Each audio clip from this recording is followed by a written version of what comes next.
Selamat datang di ruang HRD. Oke. Kita mau perkenalan dulu nggak? Boleh banget. Mungkin kita mulai dari yang cowok dulu. Oh, iya. Nama saya Gaya. Loh, sorry. Ya, ayo, lanjut. Pulang deh. Kita mulai dari yang cowok. perkenalkan nama saya Chris. Nama saya Priscila. Nama saya Krista. Loh. nama saya Gaya. Jadi hari ini kita mau ngomongin tentang apa guys? Kita mau ngomongin tentang ini nggak? Kan kalau misalnya ngomongin ini kan kita namanya ruang HRD nih. Kita mau ngomongin nggak tentang kelakuan orang yang ada di kantor? Boleh banget. Serem. Kelakuannya. Loh kan kelakuan itu nggak harus menyebutkan nama. Misalnya langsung di generasinya gitu. Tau nggak sih kalian yang lagi rame di TikTok kemarin itu? Apa tuh? Yang ini. Kalian tuh Gen Z, nggak bisa kerja. Kalian itu dikit-dikit asam lambung gitu. Terus yang Gen Z-nya tau nggak jawabannya apa? Apa tuh? Daripada kalian bisanya cuman korupsi doang. Salah ya bener kan? Ini ya, no comment ya. No comment. Panas. Tapi kan gitu nggak sih? Iya kan? Ada sih, pasti Ya, ada yang kayak gitu. Ya mungkin kalau misal dari generasi ke generasi ya, kita kan kayak dari budaya di sekolahnya juga mulai sudah berbeda ya. Terus juga dari segi pendidikan dan juga support dari toolsnya lah.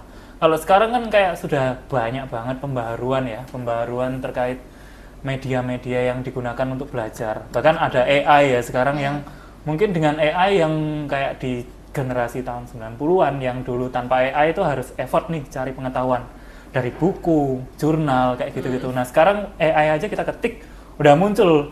Jadi kita terbiasa praktis. Instan. Soalnya kalau zaman dulu katanya kalau nulis pakai ini ya batu ukir. Arca ya, kita arca. Iya sih, ya itu Iya. zaman dulu banget. Dulu banget sih, Dulu artefak banget. ya. Iya. Kayaknya ibuku dulu juga nulisnya di itu sih, prasasti kayaknya. Prasasti gitu. Ya itu sih. Mungkin kalau terkait kenapa kok orang-orang itu kayak mungkin ada dikit-dikit ngeluh kayak gini. Nah, sebenarnya ini awal aku masuk semester 8 waktu kuliah tuh. Sebenarnya gambaranku namanya kerja ya. Kerja itu kayak mungkin sebagai orang lulusan S1, harapannya kayak aku masuk kerja dapat gaji banyak. Udah kebayang tuh gaji banyak ya. Tapi gaji banyak itu berapa? Itu loh yang harus ini itu. Mungkin expect-nya ya karena kita lulusan S1 ya mungkin ya 10 juta ke atas kayak gitu yang Realitanya iya, kayak kita bisa kemana aja kayak main-main kayak gitu. Buset. Kalau aku sih waktu itu pas lulus aku nggak sampai expect kayak gitu ya. No. Pokoknya masih cukup dulu gitu lah. Tapi ternyata kalau misalnya sekarang ya dilihat-lihat ya, mungkin karena aku besar juga di Malang. Kalau misalnya di Malang kan memang UMR-nya beda ya. Kalau misalnya sama Surabaya gitu. Jadi aku ngerasanya waktu itu udah gede nih. Tapi ternyata aku denger, oh orang ini di perusahaan yang lain ini sekian. Jadinya kan itu yang mungkin bikin bikin kayak kita kok FOMO gitu ya. Iya. Dan jujur aja waktu itu sih memang lumayan banyak sih kayak karyawan apalagi kalau di tempatku itu kan banyak banget yang kayak fresh grad, yang kayak baru beberapa tahun kerja. Terus mereka ya itu ikut-ikutan FOMO kayak langsung ke tempat lain. Bilangnya sih, aduh capek di sini, tapi dapatnya sekian kayak gitu. Aku mending cari yang lebih banyak, yang lebih santai gitu-gitu. Iya, harapannya itu kayak meskipun fresh graduate karena lulusan S1 nih, harusnya ada dong nilai jual kita. Kita kuliah itu udah mahal biaya kita. Tapi kan yang kuliah nggak cuma kamu doang, yang kuliah ada yang lain. Betul, cuman ya itu harapan kita sebagai manusia yang sudah menempuh pendidikan, terus kayak biaya yang kita keluarkan, harapannya gaji yang kita terima itu seimbang dengan apa yang sudah kita keluarkan. Tapi ya kenyataannya ketika kita sudah kerja, ternyata kita tuh punya grading loh dengan posisi level jabatan yang kayak gini, terus jenis pekerjaan seperti ini itu nggak sebanyak itu yang akan diberikan oleh perusahaan ke kita kayak gitu. Nah, dengan gap-gap seperti itu mungkin ketika masuk kerja dia mulai berpikir, oh kok gajiku dikit ya, terus pekerjaanku banyak ya, akhirnya ya mungkin nggak kuat dan akhirnya memutuskan untuk berpindah tempat nih, nyoba cari-cari. Sebenarnya ya sama aja sebenarnya kalau di perusahaan manapun Ya mungkin ada yang menawarkan benefit yang lebih bagus, cuman pasti ada plus minusnya kayak gitu sih. Bener sih. Nah terus kalau misalnya menurutku juga biasanya tuh kalau anak-anak yang baru lulus gitu ya, apalagi Gen Z gitu ya, jadi mereka itu sukanya itu carinya ya itu tadi yang lebih mudah, terus habis itu yang pendapatannya dapat lebih banyak gitu-gitu ya. Kalau jujur pengalamanku sendiri lumayan banyak sih yang kayak gitu memang. Jadi apa ya, dan mereka kadang meskipun yang stay juga apa ya, kayak maksudnya kadang tuh kayak mager gitu. Soalnya harapannya mereka adalah setelah mereka udah bekerja keras nih waktu di kuliah, ya at least waktu kerja tuh lebih santai lah, nggak usah mikir-mikir berat-berat lagi gitu. Ya jadi itu sih yang sebenarnya perlu di shift gitu. Soalnya kan sebenarnya kekuatannya anak-anak muda itu kan adalah dari inovasinya mereka. Mereka lebih bisa kreatif, lebih punya ide-ide dan sebagainya. Tapi memang ada sih beberapa yang kayak gitu. Mungkin tuh positifnya ya, aku nggak tahu, masih belum bisa nemuin polanya. Oh, kalau orang-orang yang kayak gini, atau mungkin entah kita kena dampak pandemi apakah jadi agak mager atau ya apa gitu. Cuman lately aku ngelihat lumayan banyak yang punya semangat untuk achieve kayak, oh aku bisa kok kasih ini, aku bisa kok lebih dari yang diharapkan kayak gitu sih.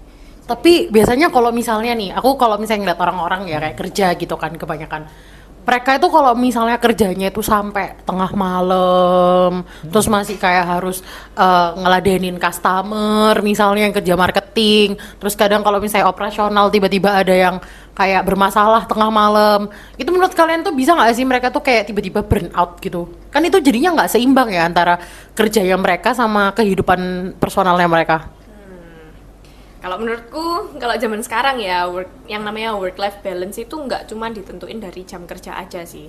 Soalnya, apa ya, konsepnya work-life balance itu tiap orang pasti akan beda-beda. Ada yang memang dia punya keinginan gitu ya, misal di atas jam 5 atau pokoknya selesai jam kerjanya dia nggak mau diganggu-gugat sama sekali. Tapi ada juga yang memang dia tahu tanggung jawabnya seperti apa dan dia bersedia untuk melakukan pekerjaannya. Jadi dia lebih fleksibel dan sebagainya. Jadi ya itu sih, kita harus cocok-cocokan juga sama pekerjaan yang kita lakoni itu apa gitu. Jadi kalau misalnya memang dia di bagian kayak komersial, ada baiknya dia memang orang yang suka ngeladenin orang gitu loh. Kan memang 24 jam pun bukan berarti kita harus standby terus gitu kan. Cuman kadang-kadang ya memang ada waktunya lah kayak gitu untuk melakukan yang kayak gitu. Iya sih, bener sih. Kalau misal terkait burnout itu kita lihat-lihat dulu kita kerja di industri apa kayak gitu. Emang ada nggak industri kayak menurut kalian nih sebagai HRD, ada nggak sih industri-industri yang kira-kira nih buat Gen Z di sana yang bakal nonton di depan? Karena kan Gen Z ini banyak banget nih yang mereka tuh mikirnya pengennya aku pengen kerja yang masih enak tapi aku juga bisa dapat duit yang banyak gitu. Nah itu menurut kalian tuh kira-kira industri apa yang harus yang nggak perlu dipilih lah kalau misalnya kamu mau hidup yang enak, nggak susah-susah kerjanya, ya jangan kerja di industri ini gitu. Ada nggak? Ada, pemerintahan. Kenapa nggak pemerintahan? Soalnya korupsi terus setiap hari apa gimana sih? Enggak. Gimana? Enggak. Kalau kamu pengen jadi orang kaya, orang berhasil, ya harus kerja keras, harus capek. Kalau kamu nggak mau capek ya jangan kerja. Gitu. Loh, tapi kan ada yang kayak mereka tuh, tau gak sih kalau misalnya aku nih kayak temen-temenku tuh biasanya kalau misalnya mereka pulang kantor tuh mereka pilates. Itu kan work-life balance ya. Jadi pulang terus habis itu dia tenggo langsung berangkat ke tempat pilates atau tempat yoga. Ya kan, sering banget kan kalian ngelihat kayak temen-temen kalian itu yoga. Aku nggak tahu sih, kamu gen apa kak? Saya Gendeng. Enggak. Genderuwo. Gen apa kamu kak? Kalau aku 90-an ya, 98. Gen apa? Oh ya masih Z sih. Masih Z sih Ya, harusnya. sama berarti. Kamu juga Gen Z? Oh yes, Ini of course. Zero. Zero. Berarti kita kan sebenarnya semuanya Gen Z ya. Kalau aku sih work-life balance menurutku tuh kayak aku tuh gak diganggu gitu waktu hari Sabtu Minggu gitu. Kayak kalau misalnya ada atasanku, maksudnya ada teman-temanku yang kerja gitu. Teman-temanku kerja terus mereka ngechat aku gitu. Tolong po benerin ini. Itu biasanya nggak tak balas. Soalnya kan nggak waktunya, dan aku kan nggak di kantor kan juga nggak bisa. Kalau nggak di kantor nggak bisa buka pekerjaanku gitu maksudnya. Kalau menurut kalian? Ya tergantung dari industri kita bekerja di industri apa. Sama posisinya mungkin ya. karena- Dia se-urgent apa harus diselesaikan kayak gitu. Kayak misal nih saya di bagian HRD, ternyata di lapangan terjadi kecelakaan kerja, otomatis kita punya peran nih, pasti akan dihubungi, nggak mungkin kalau nggak dihubungi. Entah gimana sih penggunaan asuransinya kalau ada kecelakaan kerja seperti apa. Nah, seenggaknya kita minimal itu ada mandu, merespon kayak gitu. Ya meskipun itu udah kita pengen nih ada istirahat lah atau mungkin aktivitas pribadi kayak gitu. Nah, tapi kalau memang tuntutan pekerjaan itu kayak mau nggak mau sih kayak gitu. Bener sih. Tapi kalau aku kan lebih ke organization and people development. Terus sebelumnya aku juga sempat di rekrutmen. Nah, kalau di 2 tempat itu sebenarnya nggak terlalu banyak sih yang kayak makan waktu di luar jam kerja dan sebagainya. Kecuali ketika misalnya ada project gitu ya.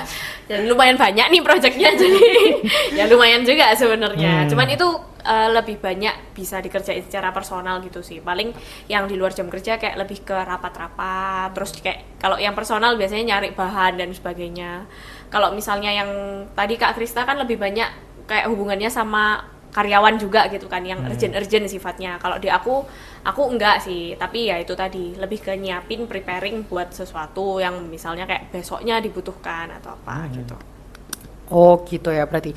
Kalau aku lihat kan berarti ini kalian tuh job desk-nya tuh sangat beda ya. Tapi kan sebenarnya aku mau nanya satu hal yang mungkin kebanyakan orang tuh juga bertanya-tanya gitu sebagai karyawan. Kalau kita berteman sama HRD, nggak berteman. Kalau aku kan berteman nih ya, kayak gini kan aku berteman nih. Ini bukan nggak berteman deh, nggak Emang berteman. kita temenan? Oh iya tahu. Parah banget. Darah nggak sih? Maksudnya kalau misalnya nih aku sebagai orang yang nggak kenal gitu, misalnya aku karyawan biasa yang nggak punya relasi apa-apa sama HRD gitu, bisa nggak aku itu curhat ke HRD gitu? Misalnya aku kayak aku tuh lagi stres sama pekerjaanku atau aku lagi ada crash sama rekan kerjaku gitu. Boleh nggak? Bisa nggak aku cerita sama HRD? Kayak aku curcol dikit lah, kayak aku agak kesel ya sama tuh orang gitu. Boleh nggak sih menurut dari sudut pandang kalian sebagai HRD? Boleh banget. Justru kita tuh harus mendapatkan informasi-informasi yang kayak gitu supaya kita juga bisa nge-review sebenarnya di dalam perusahaan ini apakah ada hal-hal yang sedang terjadi gitu ya, isu-isu yang sedang terjadi, apakah membutuhkan bantuan dan sebagainya. Dan kadang tuh kan kalau di aku sih pengalamanku ya, kayak kasihannya tuh karyawan tuh kayak kadang mereka ngomong ke usernya tapi mungkin usernya juga punya kesibukan lainnya sehingga nggak terlalu kayak ngurusin hal itu gitu kan, akhirnya lupa ketumpuk. Nah si karyawannya ini kan kasihan gitu ya, dia masih dengan kesusahan yang sama yang mungkin nggak berkaitan sama usernya secara langsung gitu. Nah kalau itu memang benar-benar mungkin butuh bantuannya kita buat kita bantu urusin juga, dan kita juga lebih bisa speak up juga, entah itu ke user yang bersangkutan, entah itu ke pihak-pihak lainnya, mungkin sampai direksi dan sebagainya, kayak gitu sih. Iya, ya kalau dari aku sih mungkin lihatnya kalau memang perannya HRD sih memang di situ sih. Kita kan sebetulnya adalah kayak jembatan lah istilahnya itu. Kita jembatan di antara perusahaan dan juga karyawan.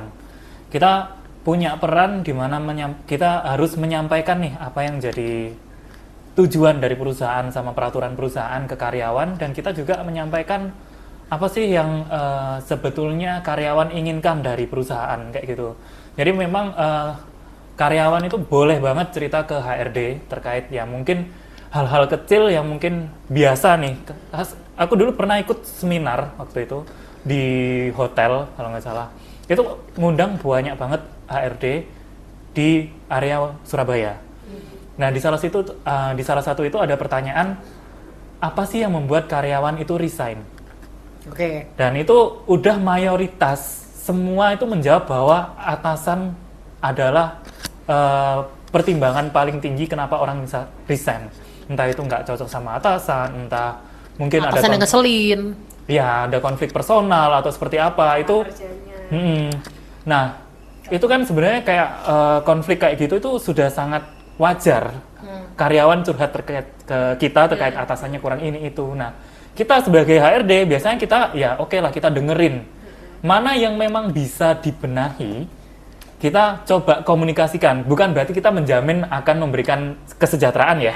tetapi kita coba bantu komunikasikan kayak gitu. Perannya kita membantu untuk komunikasikan ya.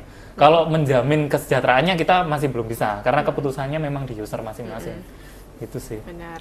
Soalnya anggapannya kan kayak misalnya nih di dalam suatu perusahaan gitu, misalnya ini ada tim kayak komersial, ada operation, ada finance and accounting, ada bagian-bagian lainnya. Sedangkan kita ini kan HRD sebagai supportnya gitu kan. Kita nggak berhubungan langsung sama industri kita gitu. Tapi yang kita lakukan itu adalah kita ngecek misalnya temperaturnya di di dalam karyawan yang lainnya tuh kayak gimana sih, ada yang sesuatu yang lagi terjadi kah, ada yang kayak memang perlu segera ditangani atau kayak gimana gitu.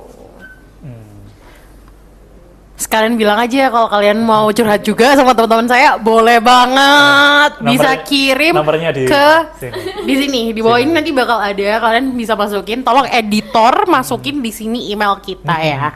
Nah, selain itu kalian juga bisa ngecek di description box juga di bawah. Nanti kalian kalau mau cerita-cerita boleh banget, nggak apa-apa. Mereka bakal jawabin semua pertanyaan-pertanyaan buat kalian. Iya. Nah, paling tuh sekarang aku kayak kita udah punya 3 pertanyaan, guys. Kita udah punya 3 pertanyaan. Ini aku bacain dulu ya. Aduh, agak berat ya ini laptopnya, Pak. Tolong besok dikasih iPad ya. Nih, pertanyaannya ini adalah yang pertama, kita punya temen namanya Zevanya ADYSTI. Zevanya gitu. sorry. Ini Cewek kayaknya ya. Oh, ini mungkin lebih ke mereka, dia cerita ya, cerita tentang yang terjadi dalam kehidupannya dia gitu ya. Ini ceritanya dia ya guys, bukan cerita aku. Oke. Jadi dia bilang kayak ini, sebenarnya atasan tuh bisa ngertiin nggak sih pas kita lagi PMS, sumpah rasanya pengen noyor kalau banyak bacok. Disclaimer aja, ini bukan bukan pengalaman pribadi ya, tapi pengalaman pribadinya Mbak atau Mas Zevanya gitu tadi ya. Yuk mari kita teman-teman, kita tolong dijawab. Kita bertanya, HRD menjawab. Dari kamu? Kalau aku ya tergantung usernya juga sih, tergantung atasannya kayak gimana gitu. Ya harapannya kita kan pasti semuanya ya pengennya itu punya atasan yang memang tuh pengertian, yang mereka tuh bisa tahu kebutuhannya kita tuh apa dan sebagainya. Tapi ya ini realitanya di dunia ini nggak ada semua hal tuh bisa berjalan mulus sesuai harapan kita. Memang ada beberapa lingkungan yang memang sudah diperlengkapi dengan atasan-atasan seperti itu, tapi ada juga yang mereka itu sakarepmu mau kayak gimana, aku pokoknya kayak gini, kamu harus kayak gini gitu. Nah jadi ya itu struggle-nya kita ya. Mungkin cara untuk menanggulanginya kita bisa sampaikan lah ke atasan kita kalau misalnya kita itu lagi kayak gini, terus kayak maksudnya kalau misalnya kita keberatan akan sesuatu, boleh ada kayak bantuan nggak di bagian ini atau apa dan sebagainya gitu. Atau mungkin kalau misalnya kita terlalu kayak sebel sama dia, ini kok dari tadi ngomel terus dan sebagainya gitu ya. Kalau misalnya berani menyampaikan ya nggak apa-apa, kayak kita bilang aja, Bu boleh nggak ini agak diperhalus mungkin omelannya. Gimana ya? Atau kalau nggak gitu, kalau nggak berani sih ya udah ya diterima dulu ya. Tiba-tiba diterima dulu sih. Tiba-tiba kita menyampaikan, Bu ini saya sudah nggak kuat nih, terus tambah-tambah marah nanti dia, tambah ngomel. Iya, nah itu sih. Jadi kita harus lihat-lihat juga ini atasannya kita tuh kayak gimana sih? Apakah dia masih memungkinkan untuk kita ajak ngobrol, untuk negosiasi sesuatu, atau kayak udah saklek-klek gitu. Kalau saklek-klek ya itu agak susah sih, memang ya kita harus bersabar, itu kuncinya ya.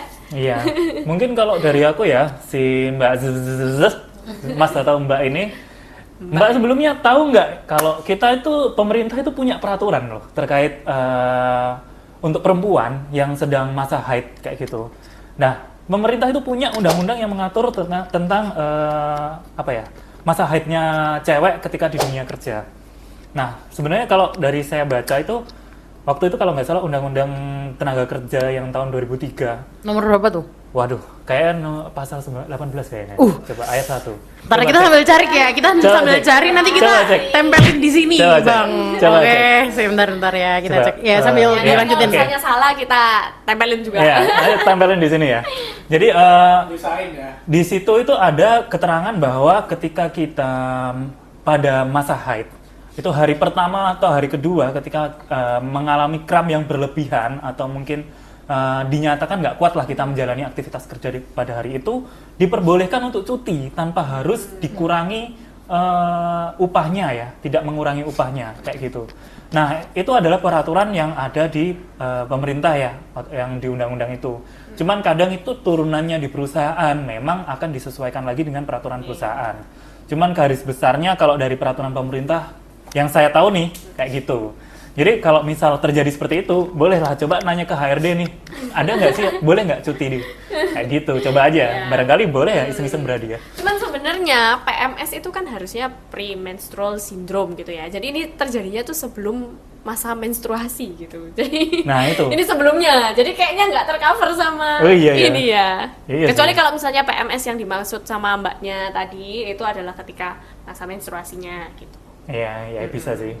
Soalnya kan kadang kalau misalnya hormon ya itu memang terjadinya sebelum kan, sebelum apa menstruasi udah kayak apa naik turun dan sebagainya. Itu ya mungkin lebih ke kita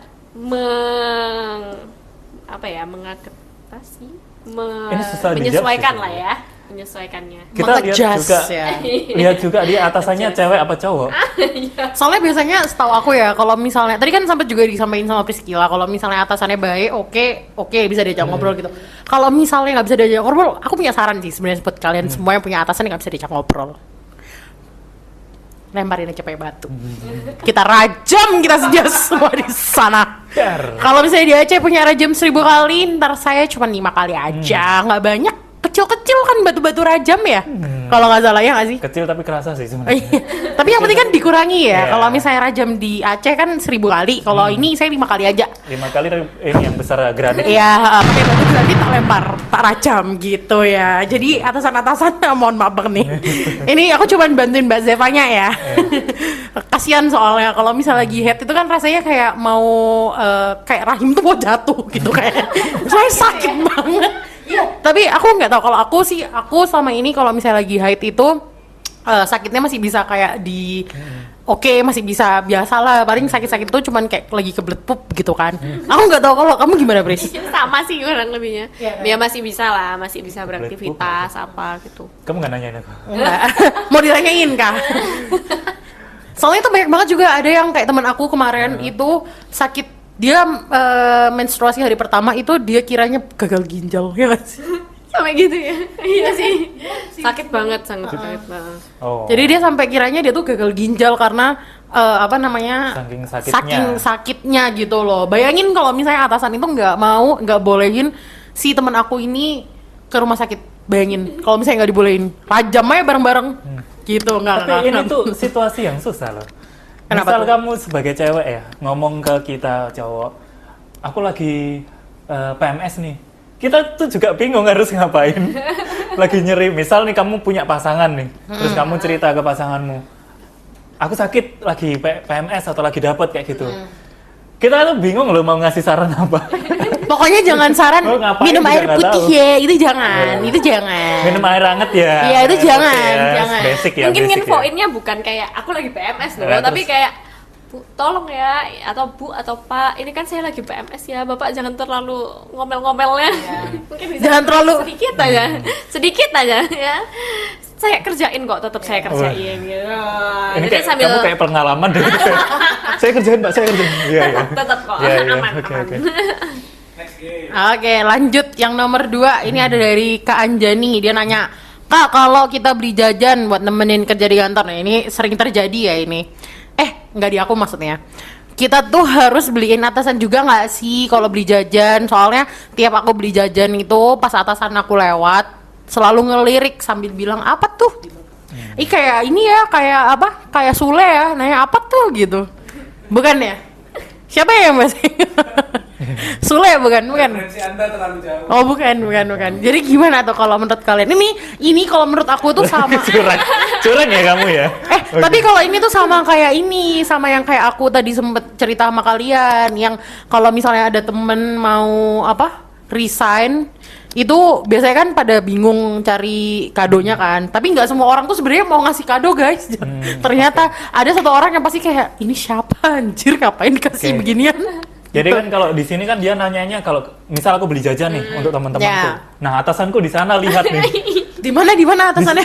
Di sana, Oh di sana. Di sana. Bisa nggak dikasih tahu Oke. layoutnya? Layout inilah di sini. Oh, iya. Apakah kita beliin apa enggak kayak gitu? Apalagi kalau tanya atasannya sampai nanya apa tuh kayak gitu ya, misal. Nah ini sebenarnya case-nya ada yang banyak banget mirip-mirip kayak gini yang kamu bilang kayak tadi orang resign nih, kita ada yang resign kita kasih kado apa enggak? Atau biasanya tuh yang paling sering banget muncul itu adalah ketika ada yang ulang tahun nih. Sebagai yang ulang tahun ini apakah harus ngasih makan ke temennya atau enggak? Itu kan biasanya macem-macem ya. Tapi kalau aku nggak pernah sih. Nah itu pelit kamu. Emang. Kita tunggu sih Ya, tahun ini. lo, kamu tunggu aku dong. Jangan. Nah, ini sebenarnya kita gimana caranya kita ngatur seninya dalam bekerja sih. Kita itu memang kita nggak ada kewajiban untuk membelikan siapapun lah di lingkungan kerja itu makanan atau hadiah atau apapun itu. Cuman kita itu kan kita punya mungkin politik lah dalam kerja istilahnya kayak gitu. Kita pengen deket dengan siapapun, pendekatan kita itu bagaimana sih? Kayak gitu. Nah, mungkin salah satu cara pendekatannya ya hal-hal kecil bisa dari makanan, sharing cerita, atau mungkin sharing yang lainnya kayak gitu. Cari Jadi- pacar boleh nggak? Wah, Salah. kalau ada aku mau satu. Itulah, pokoknya intinya dia itu nggak wajib. Dan kalau memang nggak dikasih pun kan kemampuan kita untuk daya beli kita juga nggak setinggi itu. Semampunya kalau mau diberikan boleh, tapi jangan sampai kita sering banget nih beli jajan dikasih ke teman kita aja, atasan kita lihat doang nggak dikasih kayak gitu. Nah itu ya jangan sampai kayak gitu. Ya mungkin ada lah momen-momen tertentu, mungkin kita habis pulang kampung atau habis dari mana, bolehlah kita bagi sama rata kayak gitu. Ya kalau terkait kewajibannya memang nggak wajib kayak gitu sih kalau menurut aku. Setuju sih aku sama Kak Krista juga.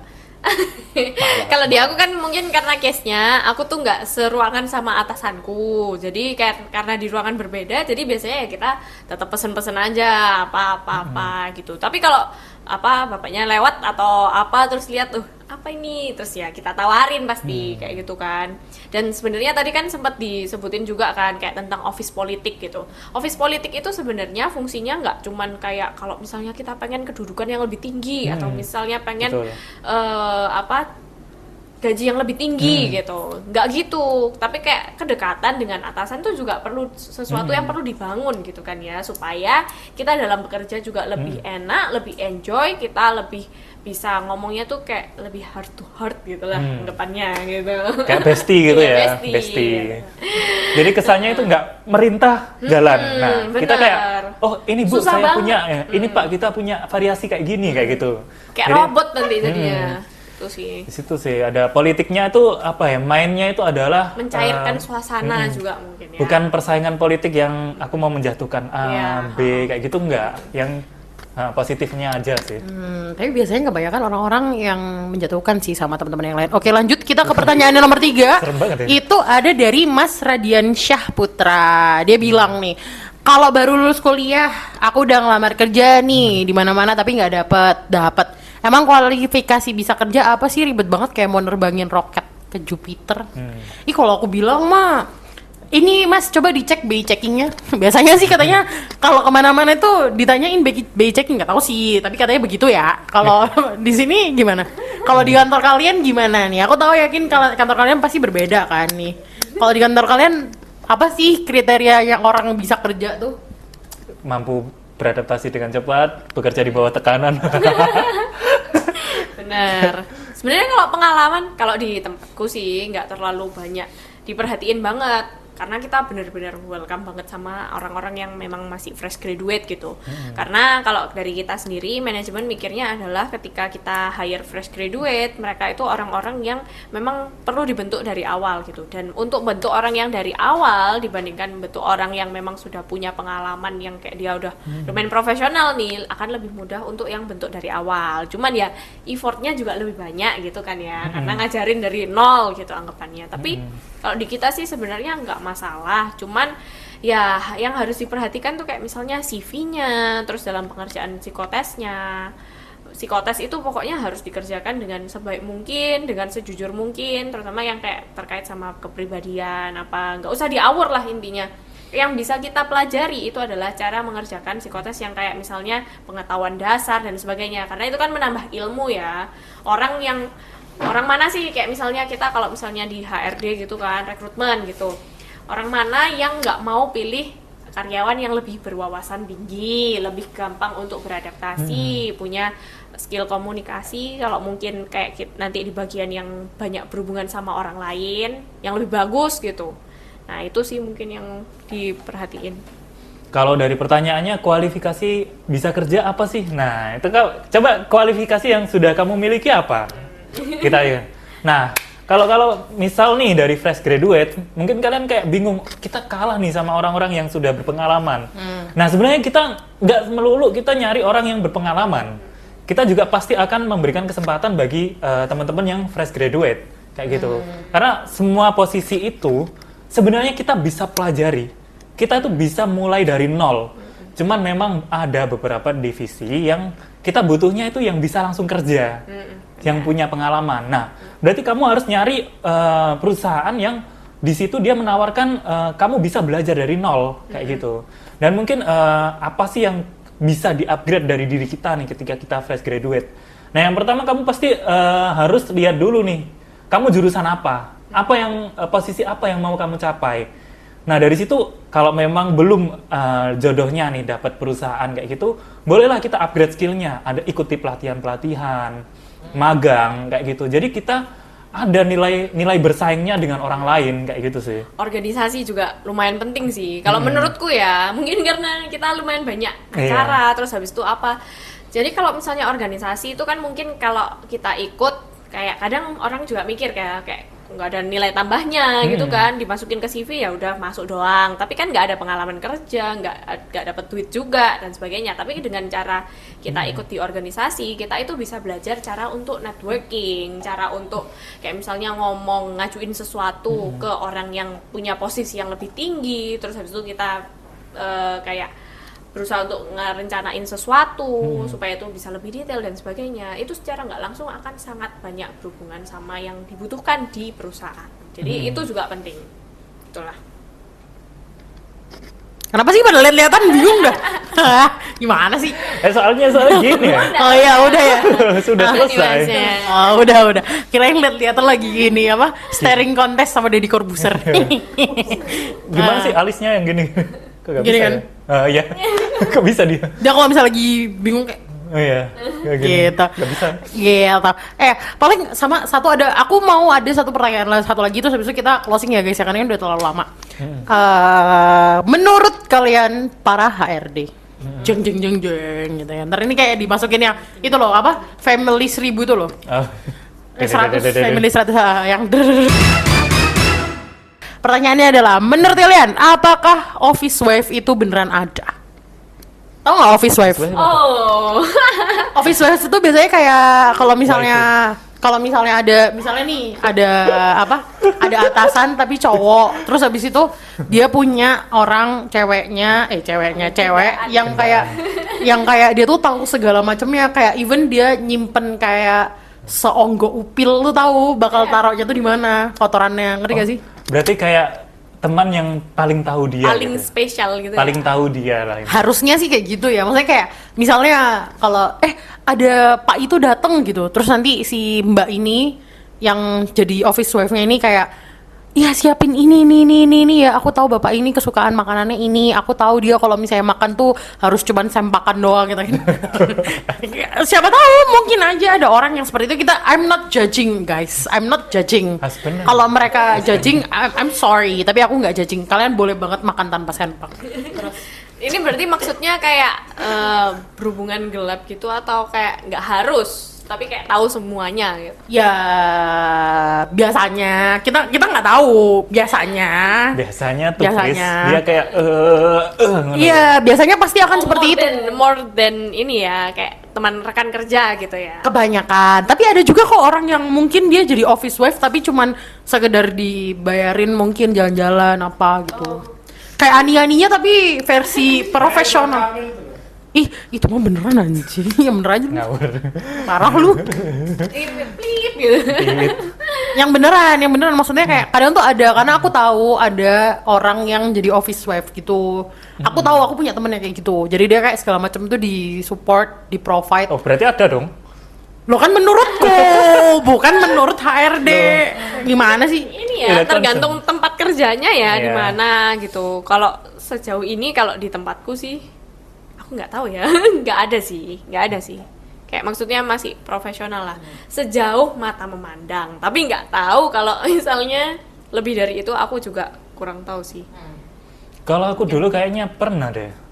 Di pokoknya selama aku berkarir di perusahaan. Perusahaan apa tuh? Yes, pokoknya berkarir di perusahaan aja.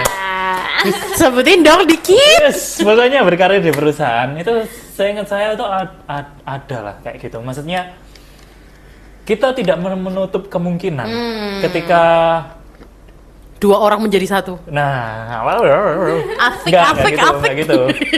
Meskipun ya kita itu sebenarnya punya keluarga sendiri nih. Misal sudah menikah, terus di lingkungan kantor ini sebenarnya Menikah lagi. Loh, nggak bilang gitu Nggak ya, saya. salah ya. Karena kan kita sehari-hari itu adalah bertemu dengan rekan kantor. Betul. Nah, ketika kehidupan pernikahanku nih sudah lama terjalin, kita kan sudah punya pola hubungan yang kayak Bosen ya. Ketemu nih orang baru, separak gitu loh. Butuh separak gitu. Cedar. Ketemu nih orang baru. Nah, ternyata kok nyaman loh. Pernah tak, Pris? Enggak ya. Ternyata kok nyaman, terus akhirnya mungkin terjalin lah hubungan yang memang sebetulnya itu nggak boleh. Cuman hubungan itu apakah sampai sejauh mana kayak gitu. Nah sebenarnya kalau menurutmu nih, mau aku coba nanya ke kalian, balik deh. Menurut kalian nih, ketika kalian sudah menikah, terus kalian di suatu saat itu suka sama orang lain, itu boleh apa enggak sih? Ya nggak boleh lah anjir. Yakin? Kamu nggak akan suka sama orang lain? Kalau menurutku enggak, tapi kalau misalnya celebrity crush mungkin. Tapi kan aku nggak mungkin pacaran sama selebriti itu. Betul nggak? Ya. Ya. Oke, kamu? Kalau kamu? Aduh, mungkin lebih ke tahu diri aja sih. Kayak maksudnya itu apa ya? Kayak jadinya kayak puber kedua gitu ya. Kayak maksudnya nggak perlu gitu loh. Kamu wes fokus sampai keluargamu gitu loh. Kayak mungkin rasa suka yang dimunculkan itu adalah kayak, oh orang ini cantik banget ya. Menggebu-gebu akhirnya. Oh orang ini kayaknya enak tapi, banget dipandang. harusnya sih nggak diterusin gitu loh. Ya udah gitu aja sampai situ. Hanya mentok di bentuk rasa suka. Tapi tahu nggak sih sebenarnya kalau misalnya ini mungkin yang dibayangin sama orang-orang yang ada di sana itu nanti jatuhnya tuh kayak orang itu cakep banget, orang itu cantik banget, orang itu ganteng banget gitu kan. Kalau yang dipikirin. Jangan salah guys, temen aku mukanya tuh biasa aja, udah mukanya biasa aja, badannya biasa aja. Bukannya aku kayak mau shaming ya, tapi kayak maksudnya biasa aja. maksudnya kayak biasa aja gitu loh, bukan yang kayak cantik, enggak, biasa banget. Dan tapi dia jadi office wife gitu loh, sampai segala macam kegiatan yang dia lakuin itu dipantau sama office husbandnya, kan serem ya. Ngerti gak sih? Itu timbulnya dari kenyamanan sih kayaknya. Iya. Kan kita itu bukan hanya fisik yang diperlukan ya. Oh gitu. Atau mungkin ada perhatian atau paling ngerti, bisa mendengarkan curhat. Wah itu. Nah, Tapi kalau misalnya dilihat kan istrinya tuh lebih cantik gitu loh. Kenapa ya? Selama ini kita sering banget kalau misalnya kayak di berita-berita sekarang kan. Iya. Lambe-lambe. Iya, lambe-lambean tuh. lambe-lambe itu. Banyak banget tuh kan kalau misalnya oh ini selingkuhannya kayak gini tapi Istrinya lebih kayak cantik. gini, Nah, ya. itu sering banget Iya, muncul. soalnya kan biasanya ya kecantikan tuh nggak menutup apa ya kayak maksudnya semua hal kan nggak tertutup sama sebuah kecantikan. Dan gitu justru- kan. Mungkin kebutuhannya si suaminya bukan cantiknya Nah. orangnya gitu loh. Justru itu kadang itu Kenyamanannya itu. cantik ini biasanya punya standar sendiri ketika berhubungan komunikasinya dan mungkin cara mau ditanggapinya seperti apa. Nah, ketika yang Sambil pegang duit kali ya. nah ketika yang biasa aja ini dia memberikan sesuatu yang nggak diberikan sama si cantik ini. Nah, itu di situ loh. Atau kebalik kayak kalau misalnya kalau aku lihat dari apa tuh namanya analogi itu tadi, kalau yang cantik kan dia sambil kayak ini duit gitu. Tapi kalau misalnya sama yang biasa aja kayak makan yuk di tempat yang agak mahal gitu. Jadi terus dia kayak hah, oh my god kayak gitu loh, tau gak sih? Kan Ya, itu. sering juga sih kayak gitu kan. Karena mungkin Responnya. miskin yang gitu. Tapi respon-respon kayak gitu bisa jadi menyenangkan hati. Iya, iya. Ketika aku ngajak dirimu misal, Bener. kayak oh ya, terus kalau aku ngajak si Pris, oh iya bagus, nah itu Nah, bener, menyenangkan bener. hati. Intinya sebenarnya kan rumput tetangga itu pasti lebih hijau daripada. Tapi sebenarnya hijau tuh kan menurut persepsinya masing-masing kan. Itu kalau nggak adalah dipupuk ya suatu- nggak hijau. Suatu hal yang Nah. bisa kita kendalikan sesungguhnya. Sama kayak misalnya nih, kalau kita balik lagi ke perusahaan-perusahaan nih, kita kan selalu mikirnya kayak, aduh kalau di sana kok kayaknya lebih enak ya, di sana lebih enak ya. Sebenarnya ya Sama pasti aja. ada plus minusnya. Plus minus.